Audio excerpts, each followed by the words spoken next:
I think I see a lot of people taking a go-to-market motion that's not the best one for them just because it's what they know. You're listening to the Real Business Connections Network. Real Business Connections Network. Powered by Balbert Marketing, LLC. Subscribe now and check us out at realbusinessconnections.com. Enjoy the show.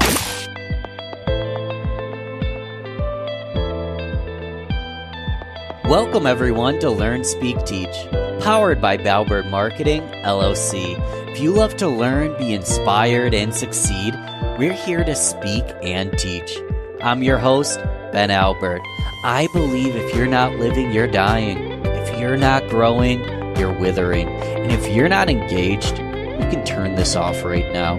Because we here at LST are lifelong learners. And listen, I'm not your guru. I'm an ordinary guy on a journey to learn from the experts. My goal is to host each conversation with a beginner's mindset. Learn and let the experts speak and teach their truths.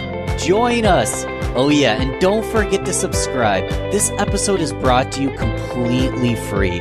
Get some stake in the game here. My fee for the show only takes a few moments. If you gain value from the episode, personally share with a friend and explain your favorite part.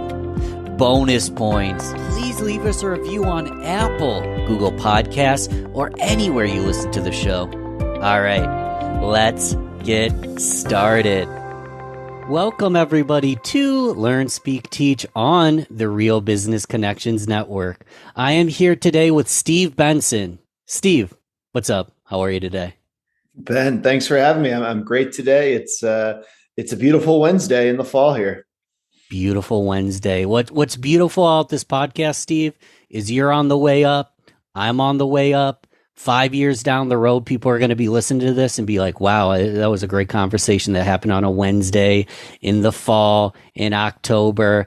But yeah, man, the goal here is really just to bring value to everybody at home. And once I hit 1 billion listeners, as early as this year, wow, we'll be huge. But I'm already on a tangent. Y'all, Steve is the host of Outside Sales Talk podcast.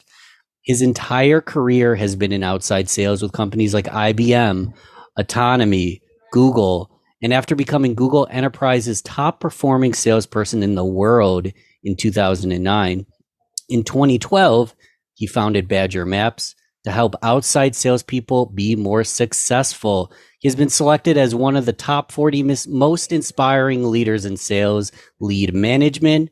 And by sharing his experience, Steve's goal is to help outside salespeople perform at their best. Good stuff, man. Thanks. Let's start with the simple stuff, because I presume you didn't just pop out of your mother's womb and you're a kick butt sales rep. I mean, tell me if I'm wrong. What brought you into outside sales and why do you love what you do? Well, I've kind of always viewed sales and marketing as the lubrication of the economy. And so it was always an exciting and interesting area for me to kind of sit in between organizations and be the person that's seeking to create value for an organization by bringing them what their own organization does. And that always excited me, I think, when I was learning about different business roles and kind of coming up. After business school, I went to work for IBM, and they taught me a ton about sales. They had a great sales training program, and then I took that to Google and did, and this is kind of in the beginning of cloud computing, so it was an exciting time to be at Google. And then I kind of came across this problem when I was at Google, because I was working a lot with their mapping stuff and also their mobile stuff. And my background was in field sales. And so I kind of understood the problems that field sales people had and how mapping and mobile could help some of those problems with the right software. And so I started Badger Maps in 2012 to solve those problems. Cool. So mapping and mobile. Let's define what Badger Maps do, kind of create an image in the listener's minds. And as a side note, anybody listening, what I'm going to listen for, I believe as a marketing firm, I'm in sales as well. I'm not going to listen for specifically what I can do as an outside sales rep. I'm going to listen to Steve's story, a little bit about how he came to these realizations. I believe that any listener can extract a ton of wisdom from this, whether they're in outside sales or not. You just happen to be in outside sales. You saw there was a problem. Tell us a little bit about how you built Badger Maps and exactly what you do.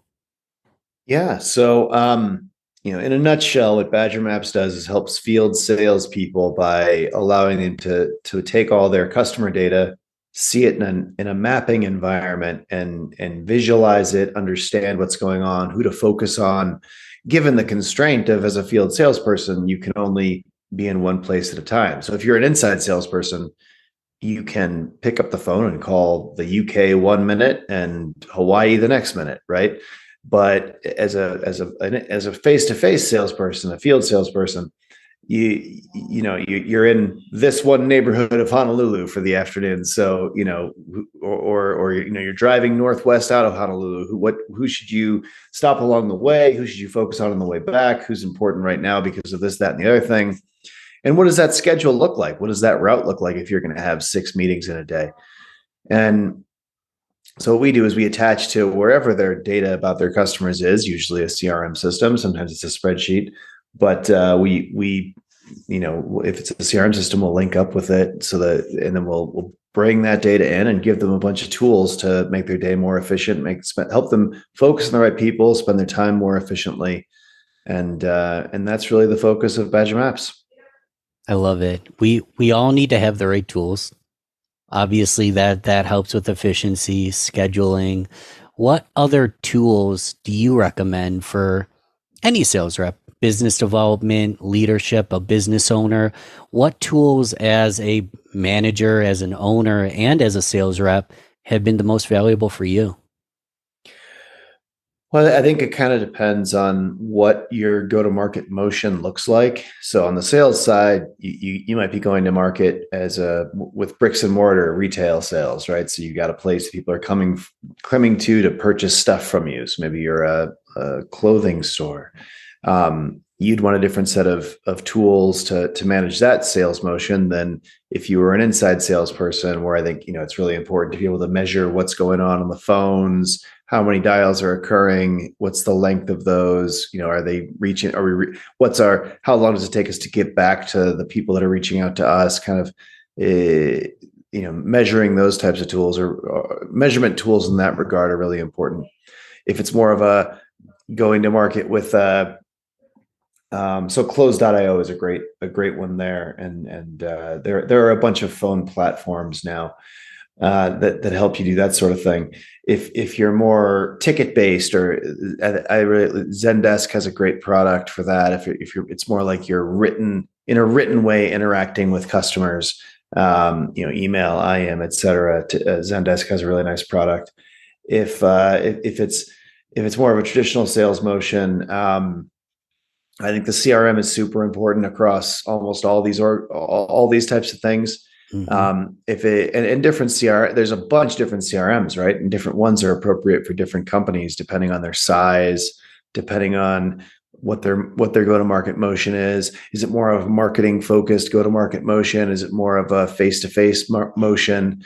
How big is the company is really important. If you're an enterprise, you got more than 250 sales reps, you tend to bump into enterprise type problems. Mm-hmm. And so then the CRMs that are really useful for big companies of that nature are Salesforce. I actually prefer, I think Microsoft Dynamics has some competitive advantages against Salesforce these days, primarily because of their purchase of LinkedIn, but also their integration with the entire Microsoft suite. But really LinkedIn, I think it provides them with some competitive advantages for Microsoft Dynamics. So if I were choosing an enterprise CRM, I'd probably go that direction. And then if you're a smaller company, there's HubSpot has a fantastic CRM product with some really great extensibility into the marketing area, a lot of automated marketing automation products that were kind of their original core business. If you have more of a marketing motion, if it's more of a back and forth motion, Zendesk CRM is really great. If it's more of like a ticketing motion to sell, Zoho is kind of like a Salesforce, very very similar to Salesforce, but a lot cheaper, and kind of they've kind of rebuilt a lot of that functionality, but and sell it a lot cheaper. Um, and then let's see, this Pipedrive has really nice visualization tools for your Salesforce. They're a great CRM. Insightly is a great CRM, in particular if you have like project management stuff you want to be dealing with. If you're like primarily a project management, if your customer interactions are project based, like you're a consulting firm or something, it's that Insightly can be really great for you. I'm trying to think of what other CRMs are worth chatting about here. I talked about Dynamics, Soho, Salesforce, Insightly, Pipedrive, Zoho, HubSpot. So yeah, I mean those. It's a lot of options. That's my quick take on sales tools. There are a thousand sales tools or marketing tools, and really depending on what your specific situation is, your specific motion is, it's really, a lot of times they can get you a 10% bump in revenue if you deploy them and manage them right. We help this small slice of the world, field salespeople, and our tools really custom built for that group only. But so you got to kind of figure out what are the tools that are good for my group and the way I do things. And it's worth having someone on your team on your sales team focused on this type of sales operations, sales technology, sales enablement stuff. Even if you only have 10 sales reps, the 11th person on the team should probably be someone that you bring in to manage the operations, and particularly the technology, because if you make each sales rep 30% better by all these different tools and capabilities, it's better to have that 11th person basically becomes like 3 people if you do it right. So it might even be the 6th person on the team you want as someone who can really manage that stuff.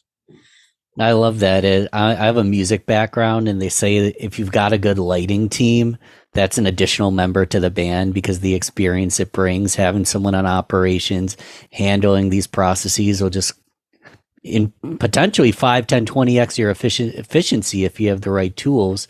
What's great about show notes writers and my team is I'll make sure that this is like me giving you the show notes writers a little hint. Put that in the show notes, all the links to those CRMs, so people can choose the one that best fits for what they're looking to accomplish. That'd be really cool. Either you or I should do this. Put together a resource sheet of all the CRMs, because there's lots of options. Let's quickly talk to the person who doesn't have a CRM, because maybe they're small, they're agile, they're a startup, they're working out of an Excel spreadsheet. Do you recommend someone who's just getting started go straight to a CRM? What's your thoughts on that? I mean, I think, I wouldn't use Excel just because unless you're one person, then, but even then you want things backed up in the cloud. But like I'd go with a Google spreadsheet over that, just because it's more than one person able to live work out of it at once. And Google really that's slides. All. Yeah. A Google spreadsheet is all in terms of being a CRM. A CRM is basically, it's a database with a GUI over the top of it. And, a Google spreadsheet or Excel, that, it's basically a simple database with, and the GUI is that software, but that's a very simple way and everyone has a CRM. I mean, if your CRM is just taking notes on little yellow sticky notes and putting them all over your desk, that still is a customer relationship management system. It's not a digital one, but it is a CRM system, right? We'll count it. But I think most organizations, as they mature, if you got 2 salespeople, they can be working out of a spreadsheet together if you don't have that many customers. But pretty quickly you're going to want to take that spreadsheet and upload it into a system. And you want to choose carefully, because these things are very sticky, and often the cost escalates with the system. Like a lot of people use, Salesforce's small free version and then find themselves it's kind of stuck in that ecosystem. And I think that certain software companies have gotten very good at, bringing people in, and then as they scale, it becomes their stuff is pretty sticky. We just ripped out a piece of software that was in our infrastructure stack that had been there for 10 years because they gave it to us for the first 3 years for free, but then we ended up, spending $200K a year on it or something after that. But it was hard to rip out, right? It's sticky stuff, and it's, you got to slow the pace of innovation to deal with it, to deal with ripping it out. And it took a lot of work and engineering cycles, right? So, and it's similar on the sales side. So you want to choose a CRM and another technology that really fits with your motion and what your motion's gonna be as you scale. I mean, that's something to think about. And, but I mean, on day one, I think a spreadsheet's fine. Once you have 3 or 4 people that are interacting with this customer data, you probably want to upgrade to a CRM. And if you're a small company, I'd say something like a HubSpot is probably a HubSpot is a great recommendation. And Insightly, depending on what business you're in and what your industry is. And HubSpot's especially useful if you have like important marketing things that you're going to want to, if marketing is going to be really important, and like digital marketing, that's a great choice. There's Zoho and Insightly, Pipedrive, kind of depending on what kind of company you are. Pipedrive is great for software companies. Close.io is great if you have an inside sales motion. And you're a smaller organization or a mid-sized organization. So really, but I think you don't need a CRM day one, but you're going to mature into one. And these things are well thought out. I don't recommend trying to build your own, even though it is just a database with a GUI. They've put a lot of thought into these things, and the integrations and the ecosystems they have wrapped around them are really important. No, that's fantastic. We're kind of an add-on to CRM systems. So we've connected to the largest CRM systems, and the ones that are the most popular. And we bring mapping and routing and scheduling and to those ecosystems. But that's an important thing to think about as you're choosing a CRM is, what does the ecosystem look like? If you choose one that's super niche, you're not going to get access to a lot of the goodies because, a lot of other companies haven't built their stuff to those yet. Like, so we've done the biggest 6 CRMs. I mean, technically we can do any one, but we have like really nice integrations built out to those largest 6. If you're looking at like a niche, small, number 35 player, we'll integrate with it, with an FTP or other Zapier, stuff like that. But it's a company like us, who's we're a mid-sized software company. We won't have those types of integrations built out yet. Makes perfect sense. I think it's great advice. I'm not here to judge anybody. Part of why I use a green screen is I have whiteboards all over my room here, where I'm writing down my schedule. I've got some, client work on a freaking whiteboard. Just because for me, writing it out and having it in my eyesight at all times helps. We'll call it a CRM. But another thing you and I joked about when we first met is what I'm doing with the whiteboards. It works for me, but a lot of us could maybe call that a rookie mistake. We're just kind of like getting started here. What other rookie mistakes?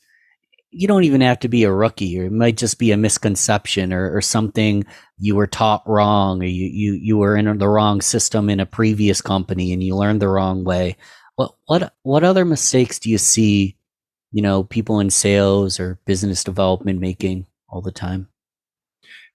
I think I see a lot of people taking a go-to-market motion that's not the best one for them, just because it's what they know, right? Mm-hmm. So, you see people like I run into this in software a lot lately, actually, where people have like an inside sales model, and when I cut my teeth in the software industry, we did a lot of outside sales too. We would go and meet with customers, and I think, maybe it's the younger generation, but they prefer to not leave their houses and stay behind the screen and not get in front of customers. And I think I do. That's part of why I love LinkedIn. I'll ask you about it in a little bit, but I understand sometimes I like to do that. I think it's easier and more efficient in a lot of ways, but it doesn't if that's your go-to-market motion and you don't have any kind of way to get in front of customers and sit down with them, a lot of times you don't connect with them the same way. You don't understand each other as well. There's a lot of human things that happen face to face. And so I see a lot. I guess I see a lot of people going to market with the wrong motion. Like they're going to market with retail when they should be incorporating some e-commerce, or they over rely on e-commerce when they could open a store, or they do inside sales when they could be doing some outside sales, or they only do outside sales when they could be mixing it up with some inside sales as well, with different people on the team going after the smaller deals, et cetera. So I guess that's one of the big mistakes I see. I talk to a lot of people about their go-to-market stuff and go-to-market motion and what they're doing. And that's something I see a lot, is kind of people sticking with what they know. On the marketing side too, you know, they won't be taking advantage of some modern best practices because they kind of already know how to do these types of things, and so they stick with them. Whereas if they were to bring somebody in who could modernize what they're doing, they really drive some more revenue. Other mistakes, I think people not looking to outsource. You know, it's a globalizing world there, and a lot of times you can find talent all over the world. You know, talent's equally distributed around the face of the earth, but it's not equally used. And so, you know, there a lot of times there's, you know, you can go to Asia or South Asia or Africa or Europe, lots of other places to find talent or skills when you need them, with greater availability and lower price than if you were to just hire in San Francisco, for example. That's something I see in my industry a lot. Yeah, those are some They're good some ones. key ones that jump off the table to me. Yeah, so automate, be willing to outsource, hire. These are huge ones. They're key ones. Yeah, and one thing that was big that you mentioned it, you know, you went into, as Badger Maps, you're a product specifically for, you know, outside sales reps going in, mapping out their destinations. It's a very specific go-to-market strategy. You didn't do like 16 other things. But I've noticed, and I'd like you to talk a little bit about it, is you've started to incorporate, like I saw you've done a LinkedIn Learning training and you've got new offerings on the website. Talk about how you started with one idea and now all these other opportunities came about, but it's not like you tried to do them all at once, correct? Right. Yeah. Well, I think some things lead to other things, right? I mean, like I mean, I get paid for the LinkedIn Learning type stuff that I'll do, like, you know, but really I don't do that as much for the money. I mean, you know, 20 grand a year or something is nothing to shake a stick at, but like I've only done a couple classes for them, and so I get the residuals off that, but that's not, I didn't do that because I had a yearning to teach or because I wanted the 20 G's a year. It was because a lot of people take those classes and then they find out that Badger Maps exists, and they come and check that out and see if it'd be a good fit for them. So that was a lot of these things kind of build on each other. Like you mentioned, the new products on our website. So Badger this year came out with our second product. It's a sales university. It's called Badger Sales University. And it's kind of like Masterclass or Netflix.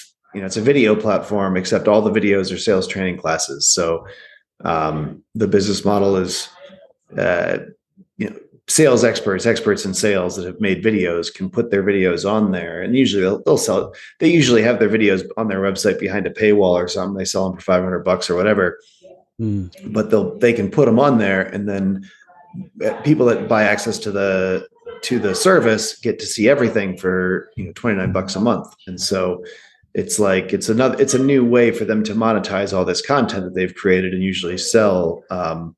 It's hard to sell sales training courses for $500 for a course, for like a, you know, 6, you know, hour-long courses or whatever. It's a lot easier to get people. It's much more stomachable to be like, hey, it's $30 $29 a month, and you get access to all of it. I think that model's been well proven by you know, how modern education is occurring, right? Masterclass and consumption of content through Netflix or Hulu or whatever. So I guess to your original question, we didn't start doing both of these things at the same time, but because we had Badger Maps and we have 5,000 companies using this for their field sales teams, it made sense to create it paid for itself already. Like if we already had these 5,000 people that we can very easily get to take a look at it, and it's a valuable thing. A lot of them raise their hand and say, "Oh yeah, I'll take that for $29 a month a rep." Sure. I mean, we've been that looks very educational. This looks like a great product, and they can check it out and kick the tires on it and see if they want it. But you because we already have that many customers, they'll give this a look, and then a bunch of them buy it, and then so it kind of pays for itself right there, and then you can market it to everyone else as well. So you don't start out kind of doing everything. You get a toehold in one thing, and then it's easier to sell to those customers than new people, and also that allows it enables you to do other things. Makes perfect sense. I'm all about it. I love I've actually never done masterclass, but I love the concept. I know personally, Steve, I've literally spent $3,000 on a course and training before. I've spent sets of 300. I've spent $997. But to have all those purchases in one place, well, at my fingertips, I love it. I love it. Yeah, I mean, and I honestly think people end up getting more of exactly what they want, and spending more money over time. Because I mean, you're obviously a big consumer of this stuff, and remind me, and I'll get you a sample login, like a trial. Well, I mean, the thing has a free month trial anyway, but I guess I can give it out. I don't know what it is off the top of my head here, but I want two. I want 2 free months. Give me 2. Well, that's what we do. I think I've got a code that gets 80% off the second month, and the trade being people give their credit cards for that second month at 80%. But makes sense. I'm trying to think of what that code would be. I'll pull it up here while we're talking. I'll be able to find it. But I think you're a big consumer of these things. But even so you're spending a lot on these courses. But most people probably would spend more on, if they're spending $29 a month than if they just were purchasing $300 once every 3 years. And they're going to learn more, and they get more out of it. Like people, just like with the same concept of Netflix, right? They can get exactly what they want when they want it. It's kind of at their fingertips. They're about to have an important negotiation. They can pull it up. So it unlocks value. If I can get these guys that sell their courses for, $1,000, if I can get them to put them on our platform instead, and then, an avid learner like you can chew through a bunch of them. It's cool. And you weren't going to buy their stuff anyway, but now you do buy their stuff and then tell other people about it. It unlocks a lot of value, I think, and there just wasn't a platform like this. Like Masterclass is like very much like, oh, we have one course on economics, and it's taught by, this famous economist, Paul Krugman, and we have one course on cooking, and it's taught by, I forget who, some famous chef, but like, it's like, that's an awesome model. But that's much more for like consumers. This is like a professional training. Like it's for salespeople, and there's 200 people making amazing sales training courses out there. So if I can get a bunch of them to, we've gotten a bunch, but we'll get a bunch more to put their stuff on here. It opens it up to folks, unlocks the value. Yeah, and if you get that code, let us know, or just let me know afterwards. We'll put it in the show notes. Steve, this is going to be a self-serve. That's part of the beauty of having a podcast. I can ask self-serving questions, but I think some of the listeners might be curious as well. If you're a thought leader in your space and it's somewhere in the sales realm, are you looking for educators to join this platform? And if so, what's the process? Well, I mean, it's a pretty straightforward model. It's like we make it pretty transparent. So we're just splitting the revenue with the people that bring the courses. So basically, like if someone has they built an eight video course about sales negotiation 5 years ago, and currently they sell them as DVDs on their website behind a paywall or behind a paywall or whatever for $1,000. Instead, they're selling 17 courses a year, which is how it goes a lot of the time, right? Like these guys, these top sales thought leaders have, they wrote a book and they made some videos, and they just don't really sell a lot of it because they're not driving traffic, right? They're not Mm. software companies, right? They're not. But they've created this really valuable thing. They just don't really have a way to bring it to market, and so what we that they can then take it and drop it on this platform, and then based on how much it gets watched relative to everything else, we just split the revenue. So if there's one person whose course has got 20% of the views across the whole platform, because we split the revenue off the platform with them, that person alone would get 10% of what the whole platform's take was. So it's a pretty straightforward model. And we're being real choosy about who we bring into the platform, like in terms of like the quality of their content. And they could be sometimes it's super well-known sales thought leaders, and sometimes it's people who have just created some, they've got a sales consultancy that's maybe not that well known, but they created some great content on something. We'll pull that in too. The code is Steve 80. Steve 80. Steve 80, all uppercase, all We one can't word, Steve 80. we can't make it like Ben the Great or something. That'd be cooler if I could just change it. But yeah, that gets in the second month at 80% off. So that's and you can really get a feel for it in 2 months, right? I mean, that's a lot of trial, all right? Like, so normally it's just like a 1 month free trial. You can kick the tires on it, but I think the idea is that if people get access to all this great sales training content, they'll get trained more, and they'll just, they'll be waiting. They'll be waiting in a waiting room about to do a negotiation with someone, and they'll bring up the negotiation videos or something, so it's really having it at your fingertips is nice. Let me get your hot take on that, because I'm a knowledge junkie. I'm not going to bash knowledge. I think our biggest expense is lack of knowledge. But if I'm about to go into a negotiation, sitting in the hot car, sweating, nervously watching a training video, is that going to make me better? maybe that's an extreme example, but I think people are able to recognize, and certainly a good sales manager will recognize, hey, this person needs training in this area. They could brush up on their prospecting skills. They could brush up on their qualification skills. They'll identify, hey, you should learn some more stuff about this. And we buy the team access to this platform, so you can, it's got 60 videos on qualification from a bunch of different experts talking about it. Watch some. Maybe not in a hot car though. That does sound fairly horrifying. You're about to go into a negotiation, and you're like learning how to overcome objections. Then that's a bad situation. Even in a cold call, it's not the best situation. The only reason I bring it up is it sounds like, especially with a good sales manager or someone who's driven to self-study, you learn it beforehand. So when the instance occurs, you already have a reference bank of information you've learned. So when you're going into the negotiation, you don't have to cram like you're going into a test. Yeah. You've practiced, you've held yourself accountable. You're ready to crush, whether it's negotiation, anything, a presentation, you're ready to go. Yeah. Well, and that one tip I have for this is one of my little back pocket tips I have for sales managers.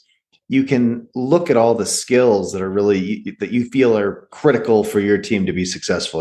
Because maybe it's, our team needs to be great at qualification because there's a lot of tire kickers on this product, or our team needs to be great at negotiation because it's thin margin and fierce competition, or our team needs to be great at whatever the thing is, right? Lead generation, whatever else. There's 50 things that go into sales. And so as a sales manager, what's important. You can figure out who on your team is good at those individual skill sets. And a lot of times, like if you had 5 people out of your team of 100 who are like really performing well, they're all great at different things. And the reason maybe this guy is performing really well because they're great at lead gen, and this girl is really great at performing because she's really good at negotiation. And this guy, you can feel out like who's great at what.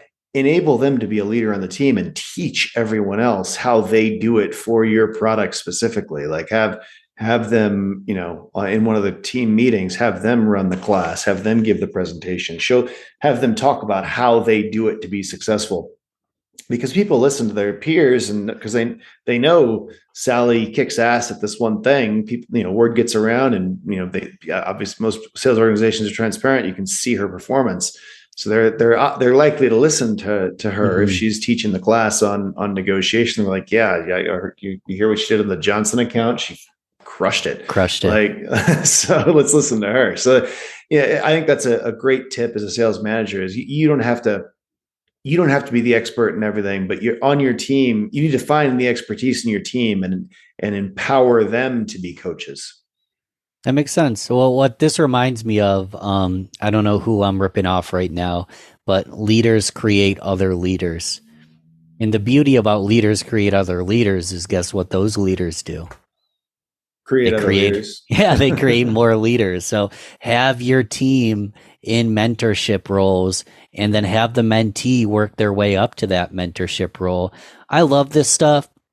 Would love to continue the conversation. I've been doing this thing where I dive so deep I forget to do the rapid fire round. So for the listeners that love the rapid fire round, I'm going to make sure we don't miss it today, Steve. It's short, sweet, easy to answer questions. You can cross it out. You can say pass. I sometimes joke that it's like whose line is it anyway, that the points don't matter.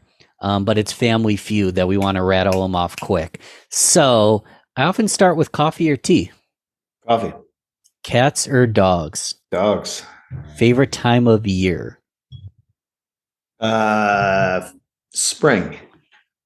Let's do a couple podcasts. So you have a podcast. We haven't talked about it yet. Tell us about your podcast and then a couple others that you listen to. Yeah, I have Outside Sales Talk. It's a podcast I've been doing for about 5 years. We've done 200 episodes or so. We bring on top sales thought leaders, people who have written books on different topics in sales, et cetera. And I'll interview them through the lens of all our listeners are field salespeople. So teach what it is that you teach, but to field, like knowing the people listening are field salespeople and people who manage field salespeople. So that's kind of the whole. There wasn't a podcast. There's a lot of sales podcasts. There wasn't one about field sales specifically. So yeah, Outside Sales Talk. It's got some great content on there. Not that I created it. It's it's the guests that create the value. I just had to ask the questions. Yeah, let me put an exclamation because that's similar to what you were saying. I was thinking about it with the training, and a book that comes to mind is Who Not What, and it's who do you know and how can you collaborate with people. I'll put that in the show notes. The book Who Not What, but it's what who's in your world have skill sets and knowledge that you don't. And then you can put together a training software with them. You can have a podcast with them. You don't have to have all the answers. So it sounds great. You're collaborating with other field outside sales reps. I think it's a brilliant idea. I think if I was a field sales rep, it would be the top one on my queue, even though I am subscribed as well. What other podcasts are you subscribed to? What else do you listen to? One of my favorites is SaaStr, SASTR. It's very specific to people leading software companies. It's useful for. That's one that I listen to pretty regularly. That's one that I like a lot.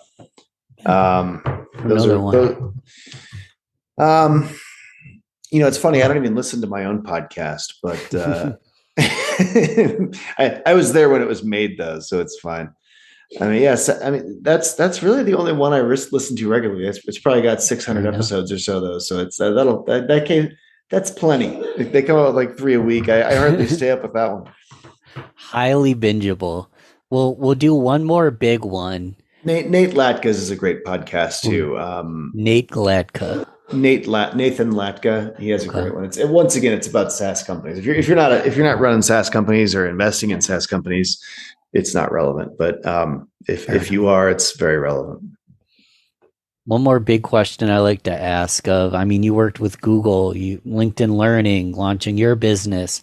It can be something we already talked about, but what is one of, if not the most proud moment of your career thus far? The most proud moment. I mean, I got that big award at Google for being their best sales guy. That was a big one. And a surprise. I mean, I didn't know it was coming, but it was like at the annual meeting or whatever. So that was cool. That was a big one. That is pretty cool. But I think heard of Google. I've heard of Google. It's a small monopoly based in California. um, but I probably my most proud thing, the most important thing I've accomplished is definitely, solving the problems I've solved for field salespeople at Badger Maps. And, it's a sizable company now. I think probably crossing 5 million in revenue that was a big milestone for software. As a software company, you cross 5 million. It kind of means you got staying power. You've got enough people working on the product that you're solving. Enough people are paying for the product that it's a real problem that you're solving, and that's enough revenue to pay enough engineers to keep making it great and keep growing the thing. So that was a big milestone. I'd say that's for sure my biggest accomplishment is growing that business to there. Love it. Steve, I know you've got to run off and record an episode for your show in a moment here, so I'll let you go. But one more opportunity. How do we support you? How do we follow up, connect with you on LinkedIn? What do you recommend we do? Best way to get a hold of me is LinkedIn. Just search Steve Benson Badger Maps. Badger like the animal, Badger. I went to Wisconsin, hence the name of the company. But love it.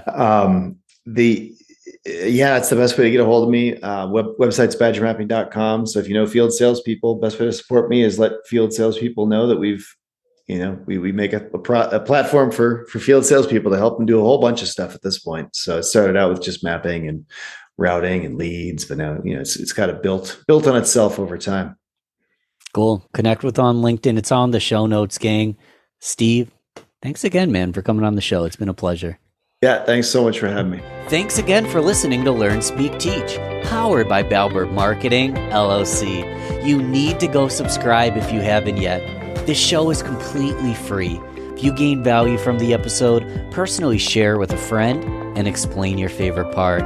Leave us a review on Apple, Google Podcasts, or anywhere you listen to the show. All right. Thanks once more for listening to LST. I am so grateful. Talk to you soon.